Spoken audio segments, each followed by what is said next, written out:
loss, however brave that loss was.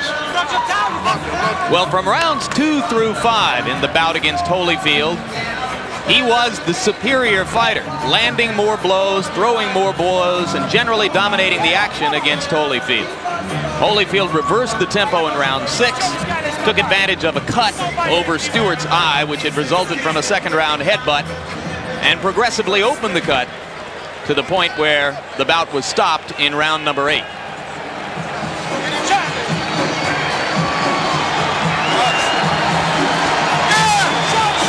And there you hear a roar, which means that here comes Mike Tyson. It's a tribute to Tyson, incidentally, that despite what happened in Tokyo, he has filled this building with about 16,000 people. Aren't many fighters out there who can do that. Certainly no non-champions.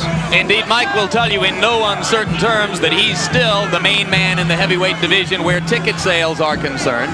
He suggests that neither Holyfield nor Foreman, and certainly not Razor Ruddock, could ever dream of selling as many tickets or as many pay-per-view subscriptions for a fight as can he. Well, he's likely to be proven wrong on that when Holyfield does fight Foreman. But suffice to say, he is still a major attraction. Ringside seats here, incidentally, are just $400, a fraction of what they've been in the past for him. There are some consequences to losing. Tyson's last fight, 2 minutes and 47 seconds against Henry Tillman, the man who had beaten him twice back in the amateur ranks.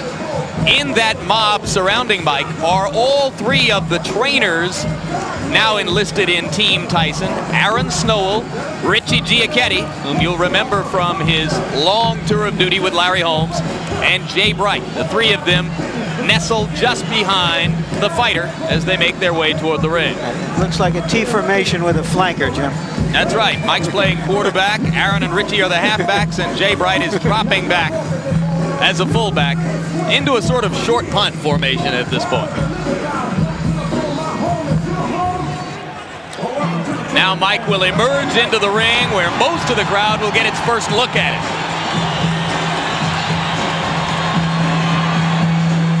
What he's wearing is a torn towel. And there you see the record. 38 wins, the 1 loss to Douglas in Tokyo. This the 40th bout of Tyson's professional career. His knockout percentage with 34 KOs is high, but not the highest in the history of the sport. And there goes Angela.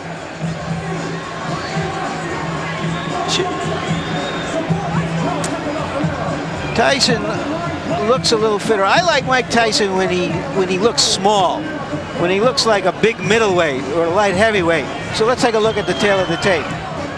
And you can see that the big disparity there is in height. Stewart 4 inches taller than his opponent. He has an 8-inch reach advantage. Tyson at 217 3/4 looks to most observers here to be splendidly trained, in terrific shape. And the punch stat numbers, there you see what Tyson did against Douglas. But look what Stewart did against Holyfield. 81 punches around, an amazing number of punches for a heavyweight. Rules for the bout, New Jersey's rules. 3 judges scoring the fight, 10-point must system, standing 8 count in effect, 3 knockdown rule in effect. Neither fighter can be saved by the bell. So right now let's go up to the ring announcer, Michael Buffer, for the pre-fight introductions. Ladies and gentlemen, Don King Productions, in association with the Trump Plaza Hotel and Casino here on the boardwalk in Atlantic City, New Jersey, present the featured bout of the evening. In attendance here at ringside tonight, ladies and gentlemen, our host, a man who's brought 50 championship bouts to Atlantic City in the last 4 years, Mr. Donald J. Trump. And in the ring at this time, the promoter for tonight's great event, and many others through the years around the world, Mr. Don King. This bout is sanctioned by the New Jersey State Athletic Control Board. All the officials shall remain the same except the judges assigned at ringside. For this bout, they are John Stewart, Rocky Castellani, and Eugene Grant. And now, ladies and gentlemen, from the Trump Plaza Hotel and Casino on the boardwalk in Atlantic City, New Jersey, Let's get ready to rumble! 10 rounds of boxing in the heavyweight division. The referee for this bout is Frank Cappuccino. Introducing first, fighting out of the blue corner, wearing the black trunks with gold trim. He weighed in at an even 218 pounds. He's originally from England, but now lives and fights out of Brooklyn, New York. His professional record, an unbelievable one, 26 victories, all 26 by knockout, only 1 defeat. He's the #4 ranked heavyweight in the world. Ladies and gentlemen, Alex the Destroyer Stewart.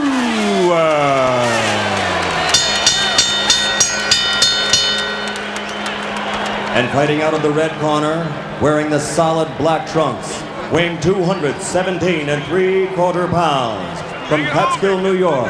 Also an unbelievable record, 38 victories, 34 by KO, only 1 defeat.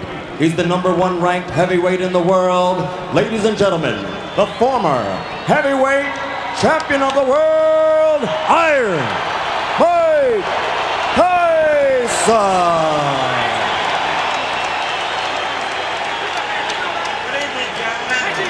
You were both given your instructions by the New Jersey Control Board. Protect yourself at all times. Both your touch gloves. Come on, come on. Come on, baby. That's right, baby. The question, as in all Tyson fights, can the opponent maintain his poise in the face of Tyson's quickness and menace? Or will he Stay in retreat the corner, Alex. into self-defense? Stay in the corner, Michael. Stewart has stated categorically that he knows he needs to keep throwing punches to try to keep Tyson occupied. If he stops throwing, he'll be dead. Tyson lands a right and another. This could be quick. I was afraid of a 30-second soundbite. All right, man? Okay, let's go. Remember, Stewart never went down against Evander Holyfield.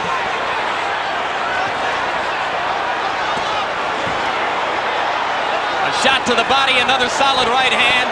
Stewart begins to throw as a means of trying to defend himself.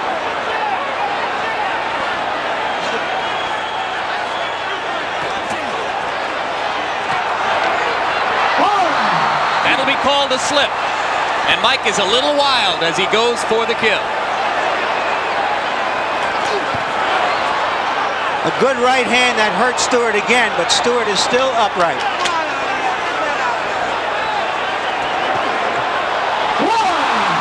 That was a flush right hand. 4, 5, 6, 7, 8, 9. He's up just at the count of 9, Jim. How you feel, man? Taking a good You look wanna at continue? Cappuccino. He's going to let him go. 3 knockdown rule is in effect. If Stewart goes down again, it's over. And Stewart has quick throwing punches. You can see how wobbly his legs are.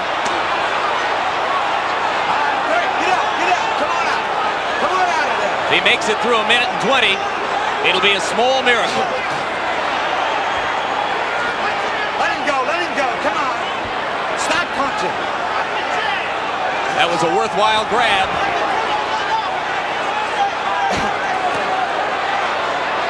Tyson missed with a left that would have done it. He's very calculating now, Tyson. 2 more right hands land. All right, Alex, let him out, Alex. Stewart must land something or else it's just a question of a few seconds. That'll do it. 2, 3, 4, 5, 6, 7. They're forgetting that the 3 knockdown rule is in effect. This fight is over. Well, Stewart said that Tyson was a mountain he had to climb. He just got knocked off that mountain. He just didn't have the style, Jim, unlike Douglas, to test the vulnerability of Tyson. Yeah, he's not nearly the technician that Douglas was when Douglas was good in Tokyo. Early in the fight, Douglas tied Tyson up. He used his jab. He survived and then determined the pace of the fight.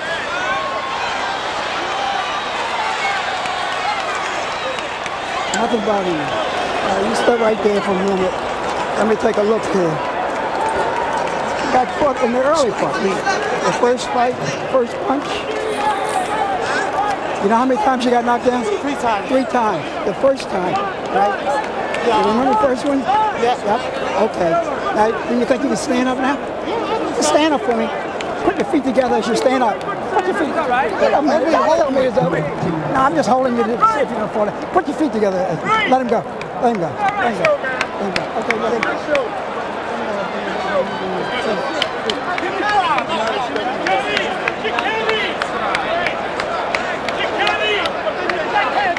And here's the first of the 3 knockdowns.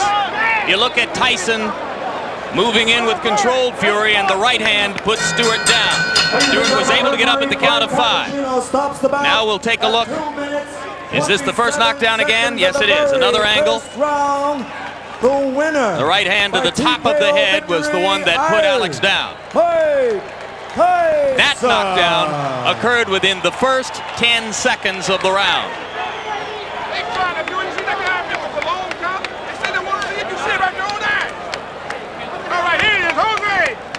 Champion, Jose. Now we'll take a look at knockdown number 2. By this time, Stewart still wobbly from the first knockdown, and he went down without Mike having to land a crushing blow. Another look at knockdown number 2. And you can see that the right hand simply glanced off the top of Stewart's head, but it was enough to put down a very wobbly fighter at that point. And now here's a third look at that same knockdown, knockdown number 2. The left to set it up, the glancing right off the top of the head. And Stewart down for the second time in the round. Still more than 1 minute 40 seconds remained in the round at that point. And with the 3 knockdown rule in effect, it was up to Stewart to try to stay on his feet to make it through round number 1. He was not able to do it. Here's knockdown number 3, which came at 2 minutes 27 seconds of the first round. A right and a left, and that was enough for Alex Stewart. Referee Frank Cappuccino began the count, which was academic at that point because of the 3 knockdown rule. Another look at the third knockdown. Solid left to the side of the head, but by that time it was the accumulation of punishment throughout the round which contributed to Stewart's demise. So Mike Tyson, in his 3 fights in this particular ring, his last 3 fights I should say in this particular ring, has a 91-second knockout, a 93-second knockout, and this one 147 seconds. 3 first down knockouts in his last 3 appearances here in Atlantic City for Tyson. Punch stat statistics for the 1 round in the fight. Tyson threw 46 and landed 21. Stewart given credit for having landed 4 punches. He stopped punching somewhere early.